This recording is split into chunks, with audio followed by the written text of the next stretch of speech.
السلام عليكم ورحمة الله وبركاته. ازيكم عاملين ايه؟ وحشتوني جدا جدا. ان لسه عملش اشتراك في القناة يعمل اشتراك ويفعل زر الجرس عشان يوصل له كل جديد، ويعمل لايك على الفيديو ويعمل كومنت. الفيديو بتاع النهاردة ما عملتش انا من يوم ما رجعت للقناة، ما عملتش فيديوهات في المطبخ. على فكرة ده روتين. بصوا اتنفخت، بمعنى اتنفخت. الروتين ده 50 دقيقة ساعة. انا مسرعه لكم جدا على اعلى سرعة عشان يبقى 10 دقايق عشان ما تزهقوش. انا طبعا انا في الاول صورت 6 دقايق، فنسيت احطهم وانا بغسل المواعين. وغسلت الحوض زي ما انتم شايفين كده وخليته شمعة منورة، والحيطة اللي ورا الحوض برضو. وسبحان الله بقى جيت في الاخر لقيت زي ما انتم شايفين كده البلاعة اتكتمت. بجد فرهضتني، فضلت اكتر من نص ساعة احاول فيها. ففضلت شوية كده قدام الكاميرا ان انا لما لقيت الموضوع هيطول والفيديو هيبهوأ مني المدة هتزيد قوي، ويعني ده رخامة بصراحة. قمت موقفة الفيديو وكملت. حاولت ان انا بعملها ايه بقى، بعملها اسمه ايه ده، الخرطوم.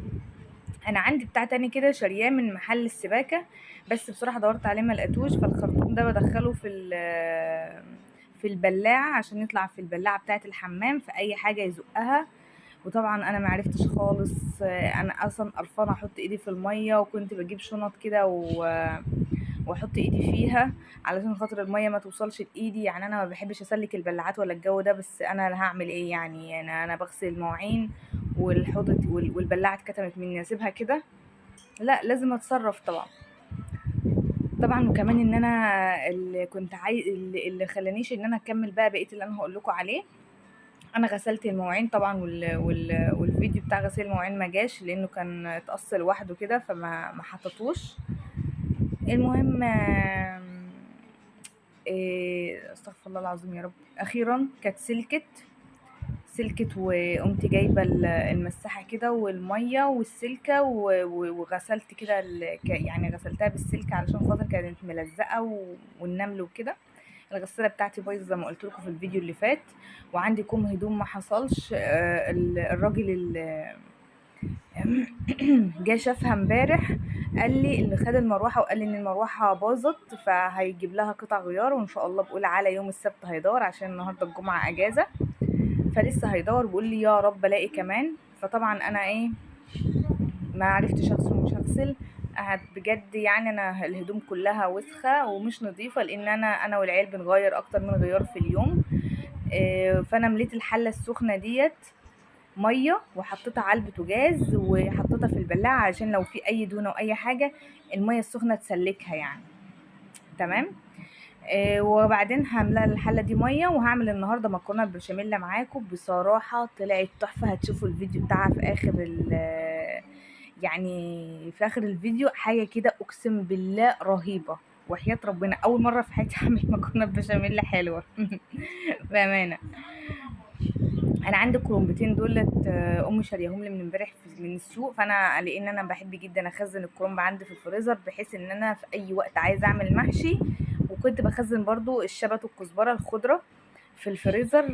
فقلت لها انا ما عنديش كرنب، فجابت لي الكرومبتين دول. فكنت انا عايزه برضو هعملهم معاكم في فيديو تاني عشان الفيديو ده كان طول قوي مني. هعمله لكم في فيديو تاني ان انا بسلقها وهنخزنها مع بعض.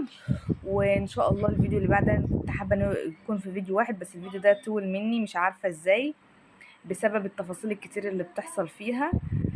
طبعا انا جبت صدر فرخه كنت اشتريتها امبارح وحطيتها في الفريزر، فطلعتها تفك شويه عشان اعرف اقطعها. وده كيلو لبن، لتر. كيلو لبن، مش عارفه ابقى لتر ولا ايه، كيلو يعني. طلعته كده وهحطه على النار، وحطيت المكرونه طبعا تتسلق وحطيت عليها شويه ملح صغيرين وشويه زيت عشان خاطر ما تمسكش في بعضها. حطيت بالظبط كيس وربع مكرونه، كيس وربع. بس ما شاء الله عملت طاجن ما حصلش. يعني الطاجن ده يكفي 4 افراد و5 افراد من وسع، يعني 5 افراد كبار. تمام. يعني احنا هنفضل ناكل في الطاجن ده يومين 3، عشان العيال اكلتها بسيطه وهما مش متعودين اساسا، يعني ان انا مش بعمل بشاميل كتير. بس يعني ده هناكل فيه، هقول لكم بجد امانه، يومين 3. انا حبيت اعملها بالفراخ، ما حبيتهاش باللحمه المفرومه بامانه، فعشان كده عملتها بصدور الفراخ.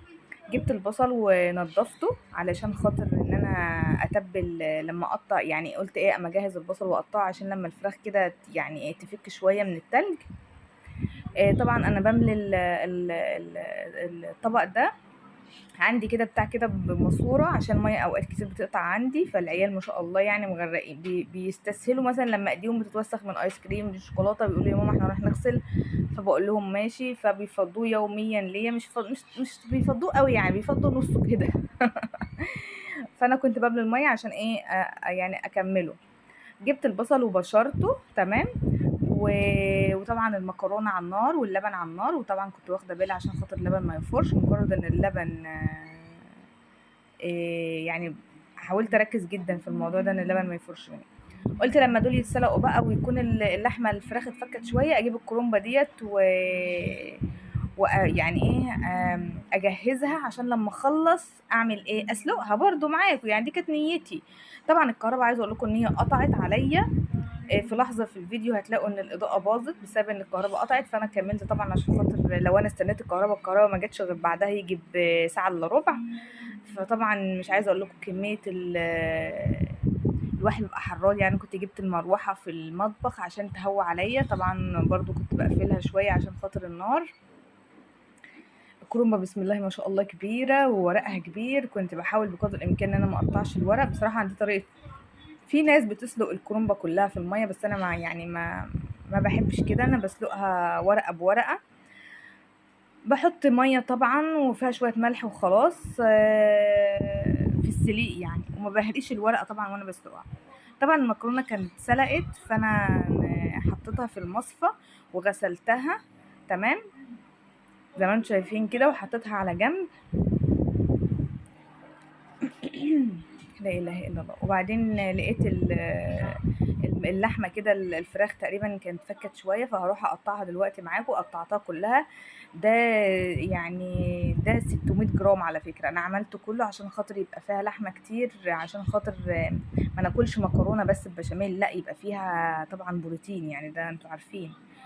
فقطعتها قطع صغيره زي ما انتم شايفين كده، وتبلتها جميله جدا. هتشوفوا الطاسه على النار شكلها عامل ازاي. انا سبتها لحد ما استوت خالص علشان انا يعتبر كل حاجه كانت مستويه، فاحنا بندخل الطاجن الفرن، طاجن المكرونه، بحيث ان هو يعني بنفتح النار اللي تحت والنار اللي فوق بحيث ان هو ايه يعني بيستوى مع نفسه كده، ما كملش في الفرن 10 دقايق والله. فلازم كل حاجه تكون مستويه تماما، يعني انا بحب الحاجه ويل دون تكون مستويه خالص، مش نص نص، عشان العيال اللي عندي اساسا هم بيتدلعوا جدا في الاكل وبيضايقوني من ان هم يعني عايزين حاجه مستويه جدا عشان يعرفوا يبلعوها، لكن لو هي لويه وتحت اسنانهم مش هياكلوها، وبيتعبوني جدا في الموضوع ده. يعني بعمل الرز طري مش ناشف، بعمل الفراخ مستويه جدا، بعمل اللحمه مستويه جدا. ده نظامي في اكلي عشان العيال. طبعا البصل اللي انا كنت قطعته حطيته على النار كده في الزيت، ولما يعني يحمر شويه مش قوي طبعا علشان خاطر ما يسودش مني ويتحرق، هقوم حاطه عليه الفراخ تمام، وحطيت عليها فلفل بتاع ملح وفلفل اسمر وتوم باودر وبصل باودر وشويه بابريكا في الاخر، بس بصراحه ما كانش لهم لازمه البابريكا، يعني كانت مخليه لون ال الفراخ كده حمرا، يعني ما استلطفتهاش بصراحه يعني. مش عارفه انتوا هتشوفوا اللون ولا لا، مش هيبقى واضح قوي لان ساعتها كانت بقى الكهرباء قطعت تقريبا، في اللحظه دي الكهرباء قطعت. انا حاسه هي قطعت في نهايه الفيديو. شويه البابريكا باينين هما، ما كانش لهم لازمه يعني، بس انا حطيتها برضه كتاتش كده. احلى حاجه بقى ان انت تعرفي تظبطي الملح على الفراخ، لان لما تظبطي الملح على الفراخ يعني المكرونه البشاميل لازم يكون ملحها مظبوط، ولا ملحه ولا عدبه. فجبت انا المكرونه شويه مكرونه كده وحطيت عليهم شويه بشاميل. طبعا البشاميل انا عملته، بس كانت الكهرباء طبعا قطعت، فانا عملته لوحدي. وبعدين ايه قمت انا قايله ايه يعني اكمل بقيه التصوير كده في الكاميرا. جبت مكرونه قسمتها نصين طبعا، نص وحطيت عليه شويه بشاميل، وبعدين قمت جايبه الفرد عليها الفراخ زي ما انتم شايفين كده، والنص التاني قمت جايباه برده وحط عليه شويه بشاميل، لازم كلها تبقى فيها بشاميل. وحطيتها كده وقمت مكمله البشاميل اللي حطيته كله على الوش. وعندي طبعا جبت كيس جبنه موتزاريلا، حطيت 3/4 الكيس، كان كيس نص كيلو، ما حطيتوش كله، حسيت ان هي كده يعني تمام، يعني مش زيادة الجبنه هي اللي هيخليها حلوه. انا بصراحه ما كنتش اعرف ان الشمس ساطعه قوي في الطاجن غير بعد ما خلصت، انا ما كنتش واخده بالي بامانه يعني. مش عارفه اقول لكم ايه، بس هو والله العظيم انا اسفه على الشكل ده طبعا بعد ما احنا كنا جعانين واحنا واكلين ساعتها الساعه 5 العصر، ما كناش لسه اكلنا ولا فطرنا. فطبعا انا سايباها لكم في الفرن كانت لسه موحوحه، شايفين الجمال، شايفين الجبنه الموتزاريلا، دلع ده دلع، ده اسمه طاجن الدلع، انا هسميه كده. الف هنا على قلوبنا، ولسه عملتش لايك يعمل لايك، واشوفكم ان شاء الله في الفيديو الجاي، بحبكم، سلام.